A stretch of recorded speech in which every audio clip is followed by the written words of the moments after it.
Uy, napanood niyo ba yung napanood niyo ba yung kay Lady Gaga? Yung sa Academy Awards. Late na kasi pinalabas dito sa Pilipinas, kahapon ko lang napanood sa HBO. Tapos, hindi ko ina-expect na si Lady Gaga yung kumanta dun sa siguro kung hindi ko na rinig yung pangalan niya, tapos hindi ko masyadong nakikita yung screen, hindi ko alam na siya. Ang galing pala niya kumanta. Hindi naman, alam ko magaling siya kumanta, pero hindi ko ina-expect na yung mga ganong kind of songs. Kasi yung kinanta niya yung, yung The hills are alive in the sound of music. Hindi ko alam kung tama yung lyrics ko. Basta yun. Ang galing niya talaga. Na-elibs ako. Elibs. This is my family. Magandang umaga. Today I woke up early. Siguro mga 4:30 pa lang gising na ako. Kasi magluluto ako ng giniling for Jaya. Yung may tomato sauce, carrots, patatas. Sabi ko sa kanya, nag-promise ako sa kanya kagabi na ito yung babaon niya. So anyway, last night, pagkatapos ko manood nung Babadook, nanood ako ng movie before ako matulog. Maganda yung movie na yun, The Babadook. Ano siya? Australian movie yata. Ano siya? Horror, pero it's a psychological horror. Kasi actually yung monster na nandun, it's not actually about the monster. Kaya relatable siya kasi sa nanay, something like, tapos about depression, ganyan. Ayoko na magbigay ng spoiler. Anyway, maganda. Siguro isa sa mga movie na hindi lang nag-rely sa mga nakakatakot na scene, sa mga jump scare. Talagang, yun ang mga gustong klase ng movie na makapaisip ka, ganyan. I love it. Ang title niya, The Babadook. Yun yung movie. So anyway, pagising ko kanina, nabasa ko yung mga comments niyo. Thank you sa mga comments niyo, sa mga PMs. Nabasa ko yung lahat. Maraming salamat. Huwag kayo masyadong mag-worry. Siguro, yun nga, kagaya ng sinabi ko, face lang yun. Parang yung time na parang hindi maintindihan ko ano ba nangyayari sa akin. Kaya maraming salamat sa comments mo. Na-appreciate ko yung lahat. Ginisa ko na yung bawang sibuyas. Tapos yung patatas, tsaka carrots. Sinasama ko talaga sa gisa yan para mabilis siyang lumambot. Tapos ihahalo ko na itong pork. Ground pork na pinakuloan ko na kanina. Konting water. Lagyan ko na siya ng tomato sauce. Ito gagamitin ko yung Filipino style kasi masarap to eh.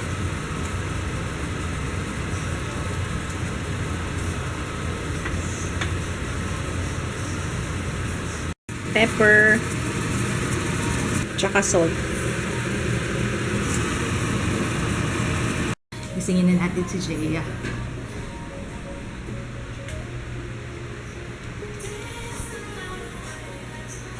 Good morning! Halika na anak! Gising na! Good morning baby! Come on! Time for school! Let's go! Ito na yung ulam. So, natapos ako before mag-breakfast si Jaya. So, we're gonna eat now. Oh my gosh. Busog. Ikaw, babe. Namiss mo? Namiss mo yung karne? Ako din eh. Tagal kasi namin din nag-karne, diba?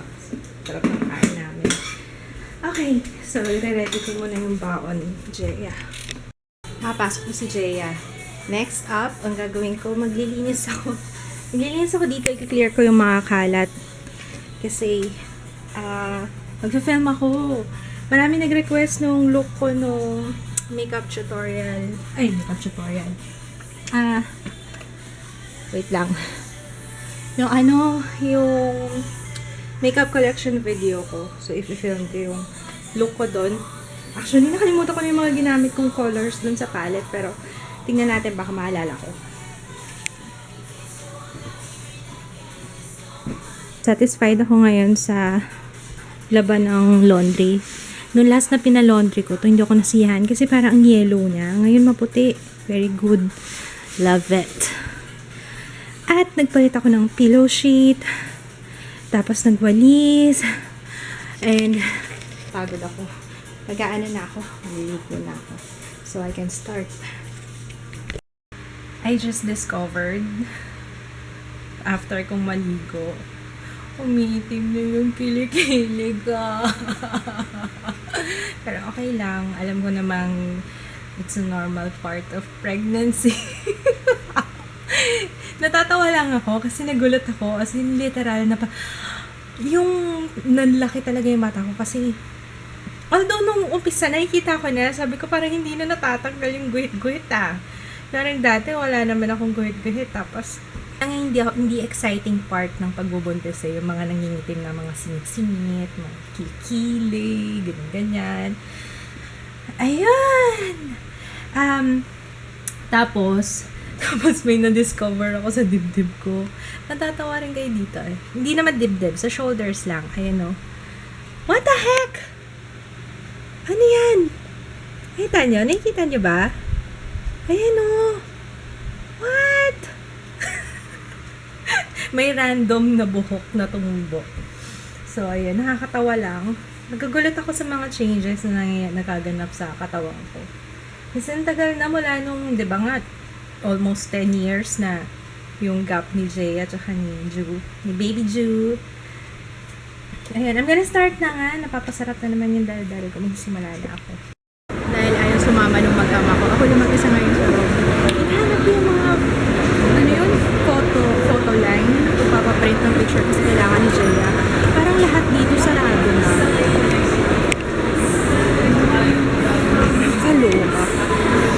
Oo, ang daming sarado dito sa road. Kaya hindi ko na alam kung saan yung hahanapin yung ibang shops nila. Tatanong na nga ako sa guard. Mas nahihilo na ako. Kanina pa ako paikot-ikot, gutom na ako. Nandito daw. Ay, ito nga. Bad trip naman. Nadaanan ko na pala kanina. Ay, finally.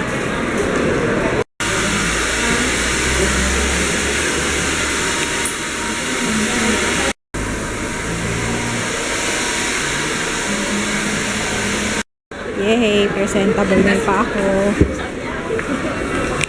Kunin ko na lang yung pinaprint kong picture. Kasi kailangan ni Jay daw sa school. Ewan ko, parang project yata.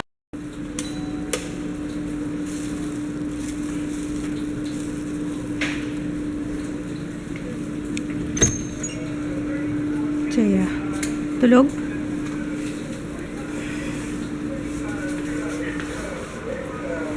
Diyan na ako. Kakauwi ko lang 7:30 na. Anyway, dumating na yung order ko na lashes. Kasi naubusan na ako nung EPSA. Sana ito nga yun. Di ko nga na-check. Teka, tingnan ko muna. Yehey! Ito nga. Ito nga yun. Ito yung favorite kong lashes ever. Magaan lang kasi siya tapos maganda yung base. Hindi halata pagka nakasuot. Hindi halatang naka-false eyelashes ka. Kasi ano siya yung base niya parang sumasama sa eyeliner. Kaya maganda. Tapos ano lang to, 100 pesos. 100 pesos yung ilang pieces ba to? 10 pieces. Or I mean 10 pairs. Yan, pare-pareho yung in-order ko. 219. Lalagay ko na lang yung link niya sa baba, sa description box kung gusto nyo rin umorder. From, ano ba pangalan? Nagpalit kasi siya ng name sa Facebook On Shop Beauty Soap, something. Basta ilalagay ko yung link sa baba. Tapos yun, may mga nagpadala sa akin. Ay, meron pa. What's this?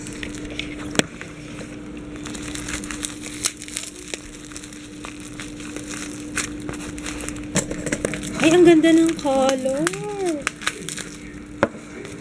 Uy, I love it. Sayang, sana ito na lang pala dinala ko. Ang ganda ng color, Tsaka, ito pa isa. Ay, ang ganda! OMG. OMG talaga. Ang ganda ng kulay. I love it. Thank you. Thank you, Tina. Ano yata tong kulay na to?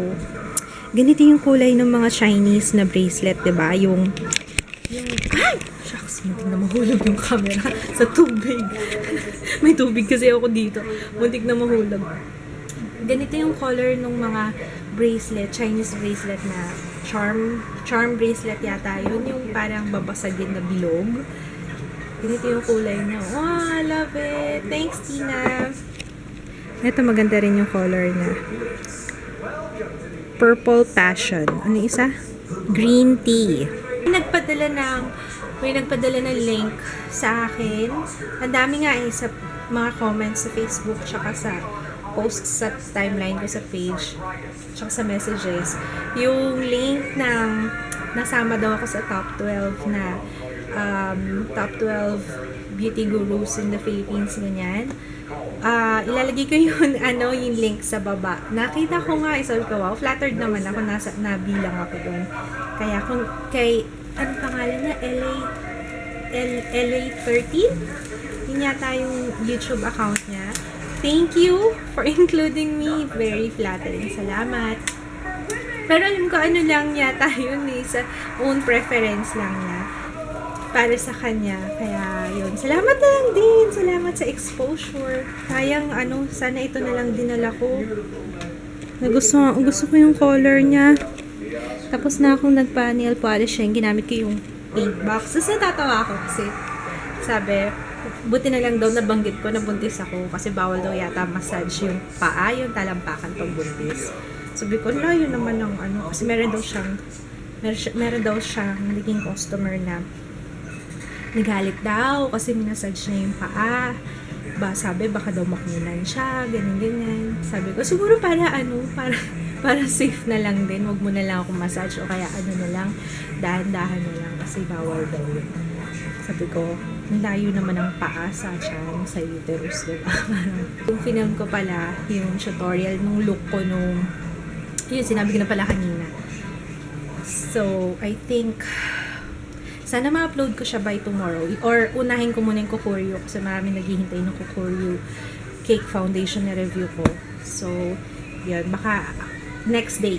Ngayon, meron na akong, nung Sabado, nag-upload na ako nung review ko nung Rimmel BB Cream. Kaso hindi ko pa siya napapublish kasi kailangan tapusin ko muna yung blog post. Kaya, yun ang gagawin ko ngayon. Before kami manood ng Walking Dead, manonood yata kami ng Walking Dead. Ito pala yung mga pinaprint ko na pictures. Bibilang ko na lang ng frame to. Ang cute ni Jaya dyan. Ito yung sa La Union. New Year to eh. Ito kailan lang. Ayan, dalawa pinaano ko nito. Kasi may minimum pala sila. Ito sa Subic. Subic yata yan. New Year din. Bakit parang dalawa? Hindi, iba pala yun. Ito kami dalawa ni ate. Parang akong kinagat ni ate Joyce. So. Kala mo nagsasurf talaga. Hindi yan nasa buhangin lang kami. Ito sa La Union din to. Ang ganda rin pala ng pagkakaprint sa photo line ako napaprint. Ayun. Ganda rin ang print. Love it. Nagustuhan ko yung gamit kong lipstick. Nakikita ba ako? Nakikita niyo ba ako? Teka, sinisilip ko kung nakikita ako. Baka nagsasalita ako, hindi niyo ako nakikita. Nagustuhan ko yung yung lipstick na gamit ko ngayon. Ito yung Maybelline Color Sensational lipstick. Tapos ang shade niya, Red Revival. I love it. Tsaka nagtagal siya Isang beses ko lang siya in-apply. Kanina pa yun. Nagtagal siya. Although, yun ang sa loob wala na. Pero, ilang beses na akong kumain Siguro nakatulong nung naglagay kasi muna ako ng Elf Matte Lip Color na nude, tea rose. Yun ang ginamit ko ngayon. Nagustuhan ko siya. Tsaka maganda siya. Hindi siya ganun, hindi naman ganun nag-dry yung lips ko. Actually, dry nga yung lips ko kanina before ako mag-makeup Ayun. Na-upload ko na nga pala yung akong video na Rimmel London BB Cream. So, tomorrow, ang project ko naman yung Kukuryu na review. Ano ko na lang siya, i-edit. Hindi ko pa pala siya na-edit. Tapos yung dalawang vlog, yung kahapon, siya ngayon, hindi ko pa siya na-edit, na-upload. So, hopefully, matapos ko siya ng morning, yung vlog, and then edit naman ng yung isa. Ano isa? Hindi, try ko ha. Sana bukas ganito rin yung energy ko. Alam niyo kung bakit. Nag-coffee ako kanina. Yun. Isang cup lang naman. Hindi pa rin kami nag-uusap ni kids. Nag-uusap kami, yung mga tamang tanong lang, ganyan. Pero hindi pa kami. Binibigyan ko siya ng space. Tapos, binibigyan din niya ako ng space. Kaya, okay lang. Hindi na muna kami nag-uusap masyado. Pero, we're good, I think. We're good. Ano lang yun? Parang tampuhan lang yun. Yun naman ang masarap doon eh, pag magkabatid. Diba? Pero for now, ano yun? Humihinga muna kami. Humihinga o pahinga muna kami sa isa't isa. I have to say goodnight na kasi late na rin. Maaga ulit ako gigising bukas. Feeling ko mas nagiging productive ako ng ganun eh. Yung nagluluto na ako ng madaling araw para hindi na ako magluluto ng buong araw. Diba? Parang ulam na namin yun. Yung niluto ko ng umaga. Tapos nakakapagbaon pa si Jaya. So, good night! Bukas ulit. Bye! Kanina kasi mag-isa lang naman yung kapatid ko doon. Baka masira lang, sayang. Ayun, yung about sa BDO pala, magpo-follow up kami within 5 days. Kasi nung bumalik nga si Papa kahapon